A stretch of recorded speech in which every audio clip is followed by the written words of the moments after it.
നമസ്കാരം. ചരിത്രഭൂമികയിലേക്ക് സ്വാഗതം. 5000 വർഷത്തെ ചരിത്രമുറങ്ങുന്ന ധോലാവീര നാഗരികതയുടെ ആദ്യകാല കളിത്തൊട്ടലുകളിൽ ഒന്നായി കണക്കാക്കപ്പെടുന്നതാണ് സിന്ധു നദീതട നാഗരികത. ഹാരപ്പൻ സംസ്കാരത്തിന്റെ ഭാഗമായിരുന്ന ഗുജറാത്തിലെ കച്ച് ജില്ലയിലുള്ള ധോലാവീര യുനെസ്കോയുടെ ലോക പൈതൃക പട്ടികയിൽ ഇടം പിടിച്ചിട്ടുള്ളതാണ്. BC 2500 സിന്ധു നദീതീരത്ത് ഇന്നത്തെ പാകിസ്ഥാൻ, ഇന്ത്യ, അഫ്ഗാനിസ്ഥാൻ പ്രദേശങ്ങളിൽ നിലനിന്ന സിന്ധു നദീതട സംസ്കാരത്തിന്റെ ഭാഗമായിരുന്നു ഹാരപ്പ. മൊഹൻജദാരോ, ഹാരപ്പ എന്നിവ അക്കാലത്തെ വൻ നഗരങ്ങളും കാളിബംഗൻ, ധോലാവീര, ലോത്തൻ തുടങ്ങിയവ പ്രശസ്ത പട്ടണങ്ങളുമായിരുന്നു എന്നാണ് കണ്ടെത്തിയിരിക്കുന്നത്. പൗരാണിക കാലത്ത് വൻ സുനാമിയിൽ തകർന്നടിഞ്ഞ സംസ്കാരത്തിന്റെ അവശിഷ്ടങ്ങളാണ് ഗുജറാത്തിലെ റാൻ ഓഫ് കച്ചിലെ ധോലാവീരയിൽ നമുക്ക് കാണാവുന്നത്.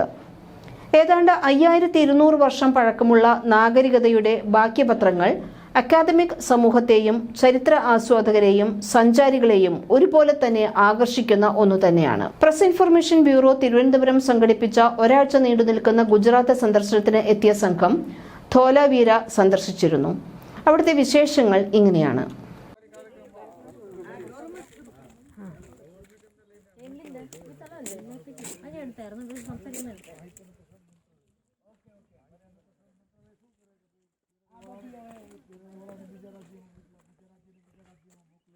കണ്ടെത്തിയതിൽ വെച്ച് ലോകത്തിലെ ഏറ്റവും പഴക്കമുള്ള സംസ്കാരങ്ങളിൽ ഒന്നാണ് ഹാരപ്പൻ സംസ്കാരം. 3450 വർഷം മുൻപ് കൂറ്റൻ തിരമാലകളാൽ തകർന്ന് ഭംഗിയായി ആസൂത്രണം ചെയ്ത നഗരത്തിന്റെ അവശിഷ്ടങ്ങളാണ് ധോലാവീരയിൽ ഉള്ളത്. ഇത് ഹാരപ്പൻ കാലത്തുള്ളതാണ് എന്നാണ് സൂചന. 5000 വർഷം മുൻപ് വളരെയേറെ പുരോഗതി കൈവരിച്ചിരുന്ന ഏറ്റവും വലിയ തുറമുഖ നഗരമായിരുന്നു അത്രേ ഇത്. ഇതുവരെ കണ്ടെത്തിയ ഹാരപ്പൻ കാലത്തെ ഏറ്റവും വലിയ രണ്ടാമത്തെ പുരാവസ്തു കൂടിയാണ് ഇത്. 1990 ASIയിലെ RS ബിഷ്ടും സംഘവുമാണ് ധോലാവീര കുഴിച്ചെടുത്തത്. റാൻ ഓഫ് കച്ചിൽ ശുദ്ധജലവും ഫലഭൂയിഷ്ഠവുമായ മണ്ണും ഉണ്ടായിരുന്നിടത്താണ് ഈ നഗരം സ്ഥിതി ചെയ്യുന്നത്. ഹാരപ്പൻ നാഗരികത എന്നും അറിയപ്പെടുന്ന സിന്ധു നദീതട സംസ്കാരം ലോകത്തിലെ ആദ്യത്തെ മഹത്തായ നാഗരികതകളിൽ ഒന്നു തന്നെയാണ്. കൊട്ടാരം, പ്രധാന നഗരം, ചെറിയ നഗരം എന്നിവയാണ് ഇവിടെയുള്ളത്. കടൽത്തിരകൾ ചെറുക്കാൻ നിർമ്മിച്ച 14 മുതൽ 18 മീറ്റർ കനമുള്ള മതിലുകളാണ് ഏറ്റവും വലിയ പ്രത്യേകത. ഹാരപ്പൻ സെറ്റിൽമെന്റുകളിൽ ഏറ്റവും വലുതാണ് ധോലാവീര. ഇന്ത്യയിൽ ഏറ്റവും വലിയ 2 സിന്ധു നദീതട സംസ്കാര കേന്ദ്രങ്ങളാണ് ഉള്ളത്. ഒന്ന് ഗുജറാത്തിലെ ധോലാവീര, മറ്റൊന്ന് ഹരിയാനയിലെ രാഖി ഗർഹിയും. ഹാരപ്പൻ നാഗരികതയുടെ പ്രധാന ഘടകം ആസൂത്രിത നഗരമാണ്. ഹാരപ്പൻ നാഗരികതയുടെ സാമൂഹിക ഘടന വെങ്കലയുഗ സംസ്കാരവുമായാണ് ബന്ധപ്പെട്ടിരിക്കുന്നത്.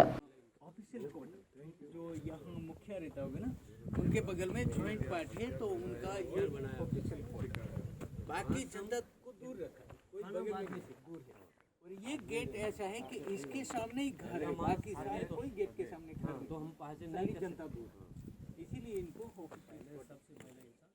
ये डायरेक्शन है वेस्ट. നഗരാസൂത്രണമായിരുന്നു ഹാരപ്പൻ നാഗരികതയുടെ പ്രധാന സ്വഭാവം. ഇതിനെ അനുസ്മരിപ്പിക്കുന്ന വിധം ധോലാവീരയെ 3 പ്രധാന ഡിവിഷനുകളായാണ് വിഭജിച്ചിട്ടുള്ളത്. ഇവയിൽ 2 ചതുരാകൃതിയിലുള്ള കോട്ടകളാൽ ശക്തമായി സംരക്ഷിക്കപ്പെട്ടിരുന്നു. എന്നാൽ മറ്റു ഹാരപ്പൻ പട്ടണങ്ങളെ സിറ്റാഡൽ, ലോവർ ടൗൺ എന്നിങ്ങനെ 2 ഭാഗങ്ങളായും തിരിച്ചിട്ടുണ്ട്. ധോലാവീരയിൽ ഒരു മധ്യനഗരം കാണാൻ കഴിയുന്നുണ്ട്. ഹാരപ്പൻ നാഗരികതയുടെ പ്രധാന പ്രത്യേകതകൾ ഇഷ്ടികകൾ കൊണ്ട് രൂപപ്പെട്ട അക്കാലത്തെ കെട്ടിടങ്ങളായിരുന്നു. धान का कोठा, अनाज रखने का, खोदाई में उनके कुछ बीज मिले जो फॉसिलाइज हो जाए, तो जौ और चावल का मिला, इसलिए इनको धान का कोठा माना गया. वो अलग अलग जगह पे बनाया गया, 4 ऐसे.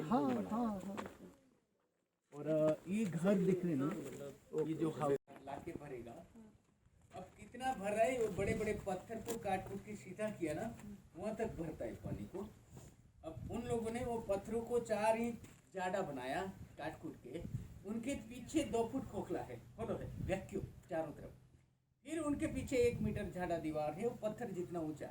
तो उन लोगों का सोच है पत्थर और दीवार के बीच में जो गैप है वहाँ मिट्टी घुस के भरा, सिर्फ होने वाला मिट्टी. वो 2 काम करता है, एक तो लीक नहीं होने देता, फिर गर्मी को पकड़ के रखता है, थर्मस जैसा. इसीलिए इनको कहते हैं 5000 साल पहले का वाटर कूलर, पानी को ठंडा करता है। ये जो पिलर दिख रहे हैं ना, उसके पीछे मिट्टी लगी। वो पूरा मिडिल सिटी, वहाँ लोअर सिटी, इतना बड़ा शहर है, वो नए घर तक फैला हुआ है। हाँ, और ये बीच में जगह दिख रहा है, ये इनका स्टेडियम। इनको हम लोगों ने 3 मीटर खोदा, इनके चारों तरफ 10,000 लोग बैठ सकते हैं, ऐसा सीट है।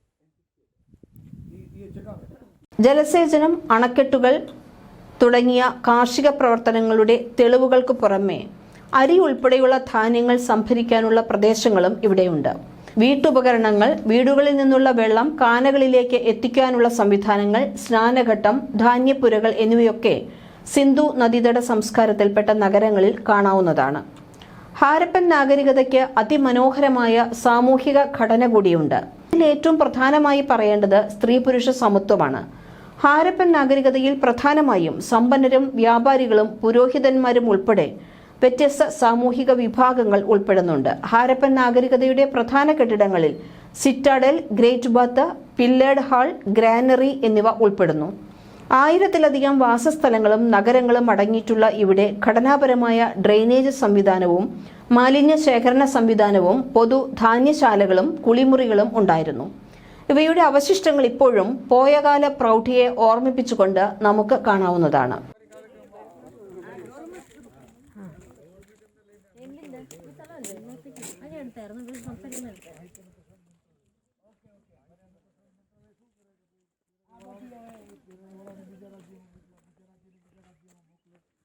ऑफिशियल कोर्ट जो यहाँ मुखिया रहता होगा ना, उनके बगल में ज्वाइंट पार्ट है, तो उनका ये ऑफिशियल कोर्ट।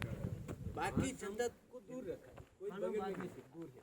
और ये गेट ऐसा है कि इसके सामने ही घर है, बाकी सारे कोई गेट के सामने घर नहीं, तो हम सारी जनता दूर है, इसीलिए इनको ऑफिशियल सबसे पहले ये डायरेक्शन है वेस्ट। जयमल बाबू जी, जो एक मिनट, धान का कोठा, अनाज रखने का, खोदाई में उनके कुछ बीज मिले जो फॉसिलाइज हो गए, तो जौ और चावल का मिला, इसलिए इनको धान का कोठा माना गया। वो अलग अलग जगह पे बनाया गया, 4 ऐसे बना। और ये घर दिख रहे ना, ये जो हाउस लाके भरेगा, अब कितना भर रहा है, वो बड़े बड़े पत्थर को काट कूट के सीधा किया ना, वहाँ तक भरता है पानी को। अब उन लोगों ने वो पत्थरों को 4 इंच जाड़ा बनाया काट कूट के, उनके पीछे 2 फुट खोखला है, होलो है, वैक्यूम चारों तरफ, फिर उनके पीछे 1 मीटर झाड़ा दीवार है, वो पत्थर जितना ऊंचा। तो उन लोगों का सोच है, पत्थर और दीवार के बीच में जो गैप है, वहाँ मिट्टी घुस के भरा, सिर्फ धोने वाला मिट्टी, वो 2 काम करता है, एक तो लीक नहीं होने देता, फिर गर्मी को पकड़ के रखता है, थर्मोस जैसा।